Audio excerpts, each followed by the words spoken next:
This is the story of Maura Murray, a young woman whose disappearance has puzzled investigators and captivated the public for years. On the evening of February the 9th, 2004, Maura vanished without a trace while driving on Route 112 in Haverhill, New Hampshire.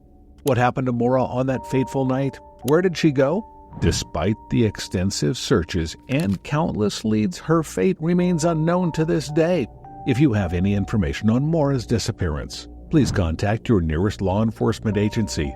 Now, let's dive into the details of Maura's story, exploring the strange clues, the relentless search efforts, and the enduring mystery that surrounds her disappearance. But before we dive into finding out what happened to Maura, let's take a moment to send our thoughts and sympathies to her family and everyone affected by her disappearance. Let's come together and hope to bring them comfort by unraveling this mystery. Born on May 4th, 1982 in Hanson, Massachusetts, Maura experienced the challenges of divorce at a young age, growing up primarily with her mother and siblings. Despite this adversity, she excelled academically and athletically, distinguishing herself as a star athlete on her high school's track team. After graduating, she pursued her studies at the U of M Amherst campus, where she aspired to become a nurse. However, in the months leading up to her disappearance, Maura faced personal struggles, including legal issues stemming from the unauthorized use of a credit card and the emotional turmoil within her family. These challenges, coupled with emotional distress evident in a tearful phone call with her sister just days before her disappearance, sheds some light on the complex circumstances surrounding her fateful decision to vanish on February the 9th, 2004. In the months leading up to her mysterious disappearance, Maura Murray's life was fraught with turmoil and uncertainty, setting the stage for the events that would unfold. However, signs of distress began to emerge in the days preceding her disappearance. On the evening of February the 5th, 2004, while on duty at her campus security job, Murray had a heart-wrenching conversation with her older sister, Kathleen, who confided in her about relationship troubles with her fiancé. Overwhelmed by emotion, Murray broke down in tears, leaving her supervisor deeply concerned for her well-being. Murray's cryptic response, "My sister," hinted at the depth of her distress, a moment shrouded in mystery until years later when Kathleen publicly revealed the context of their conversation. 2 days later, on February the 7th, Murray's father, Fred, arrived in Amherst, hoping to provide support to his daughter. They spent the entire day together, car shopping and dining with a friend of Murray's. However, the evening took a troubling turn when Murray borrowed her father's Toyota Corolla to attend a dorm party on campus. In the early hours of Sunday, February the 8th, while en route to return to her father's motel, Murray crashed the car into a guardrail on Route 9 in Hadley, causing significant damage. Despite the accident, there was no indication that field sobriety tests were conducted, leaving unanswered questions about Murray's state at the time of the crash. She was returned to her father's motel room and remained there for the rest of the morning. A phone call made from Fred's phone to Murray's boyfriend in the early hours of the morning added another layer of intrigue to the events surrounding her disappearance. The following day, Fred learned that the damage to his vehicle would be covered by insurance and made arrangements to depart for Connecticut. He left Murray at the university, expecting her to handle the necessary paperwork for the accident. However, the sequence of events took a sinister turn as the night wore on, leading to a series of decisions and actions that ultimately culminated in Murray's baffling disappearance. Following the troubling events of the previous days, Maura Murray's actions on Monday, February the 9th, 2004, hinted at a sudden and secretive departure. Early in the morning, she searched online for directions to the Berkshires and Burlington, Vermont, suggesting she wanted to go somewhere far away. Despite messaging her boyfriend, she seemed distant and didn't want to talk much. As the day went on, Murray got ready to leave. She tried to rent a condo and told her school she had a family emergency, even though there wasn't one. She also made calls about staying in hotels in Vermont, but didn't tell anyone where she was going. She packed her car with clothes, toiletries, books, and birth control pills, like she was planning to be away for a while.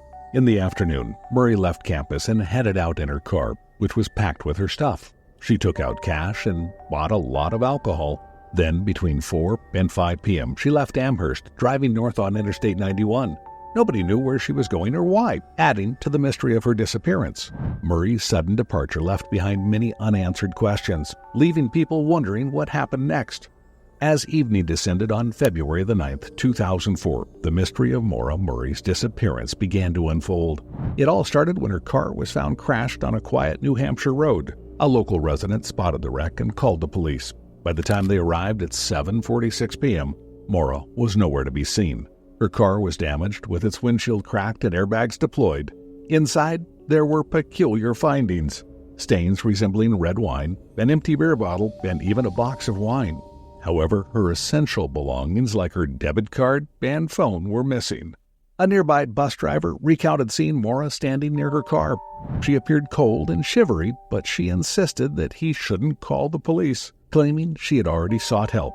Strangely, there was no record of any such call. Despite a search by the police and locals, Maura couldn't be located. Later, a man recalled spotting someone resembling Maura walking down the road a few miles away, but he didn't report it to the police until months later, adding to the perplexity of the situation. Despite exhaustive efforts, Maura's whereabouts remained unknown. The authorities struggled to piece together what had transpired, and even years later, the enigma surrounding her disappearance persists. The search efforts following Maura Murray's disappearance were extensive and involved multiple agencies, volunteers, and specialized teams. The investigation spanned various locations in New Hampshire and Vermont as authorities sought to uncover clues and piece together the events leading up to her vanishing. February to June 2004. The initial search efforts began immediately after Maura Murray's car was found abandoned on Route 112 in Haverhill, New Hampshire. On February the 10th, 2004, a Be on the Lookout report was issued describing Murray's appearance and the circumstances of her disappearance.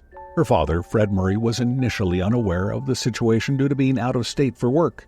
February the 11th, 2004, Fred Murray arrived in Haverhill and search efforts commenced. Involving New Hampshire Fish and Game, local authorities, and volunteers, a police dog tracked Maura's scent to a nearby area, suggesting she may have left in another vehicle. Murray's boyfriend was interrogated, and authorities speculated whether she had run away or attempted suicide. February the 12th and 13th, 2004, press conferences were held and media coverage began. The police reported Murray might have been headed to the Kankamgas highway area and considered her endangered and possibly suicidal. Late February 2004, Murray's family expanded the search into Vermont, and the FBI joined the investigation. Despite extensive searches, no significant leads were uncovered. April to June 2004, the police dismissed any connection between Murray's case and the March 2004 disappearance of Brianna Maitland in Montgomery, Vermont. Murray's family continued their search efforts, and complaints of trespassing on private property were reported. July of 2004 to December of 2005, items from Murray's car were retrieved for forensic analysis. Multiple searches were conducted, including one with nearly 100 searchers in July of 2004. However, no conclusive evidence was found. Fred Murray petitioned for help from the governor, appeared on television shows to publicize the case, and filed a lawsuit against law enforcement agencies to access case files. In the years 2006 to 2010, the New Hampshire League of Investigators, retired police officers, and the Molly Bish Foundation joined the search efforts.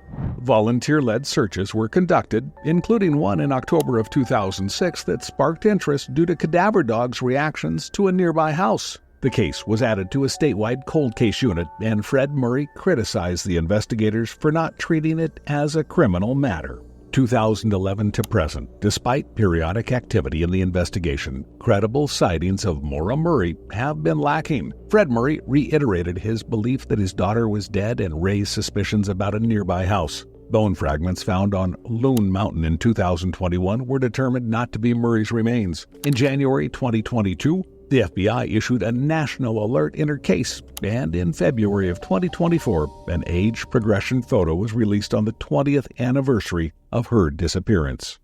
Throughout the years, search efforts have continued, but the mystery surrounding Maura Murray's disappearance remains unsolved, leaving her family and loved ones longing for closure. The disappearance of Maura Murray has sparked various theories over the years, ranging from plausible explanations to more outlandish speculations. Despite extensive investigations and media coverage, The truth behind her vanishing remains elusive. Foul play versus runaway theory. One of the primary debates revolves around whether Maura was a victim of foul play or if she chose to run away from her life. While her family adamantly believes she would not have run away voluntarily, some theories suggest she may have been escaping personal problems or seeking a fresh start.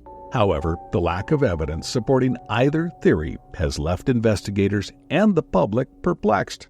Strange clues and suspicions. The discovery of peculiar clues surrounding Maura's disappearance has added complexity to the case. The presence of an empty vodka bottle and a rag stuffed into the car's tailpipe initially raised suspicions of suicide, but her family disputes this theory.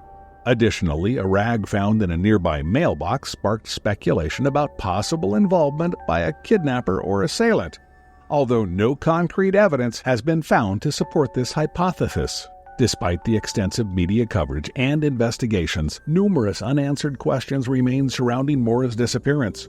The circumstances leading to her presence on Route 112, an isolated and desolate road, raise suspicions and speculation about her intentions. Theories range from running away from a disagreement with her boyfriend to seeking a place to hide, but definitive answers continue to elude authorities. As we peel back the layers of theories surrounding Maura Murray's disappearance, one thing becomes clear. The truth is as elusive as ever. The aftermath of Maura's disappearance has cast a long shadow over her family and friends, who have tirelessly searched for answers in the years since she vanished. Their journey has been marked by anguish, frustration, and an unwavering determination to uncover the truth. The ripple effects of Maura's absence have extended beyond her inner circle, touching the communities she was a part of. From her university classmates to the residents of Haverhill, where she was last seen, the impact of her disappearance has been deeply felt.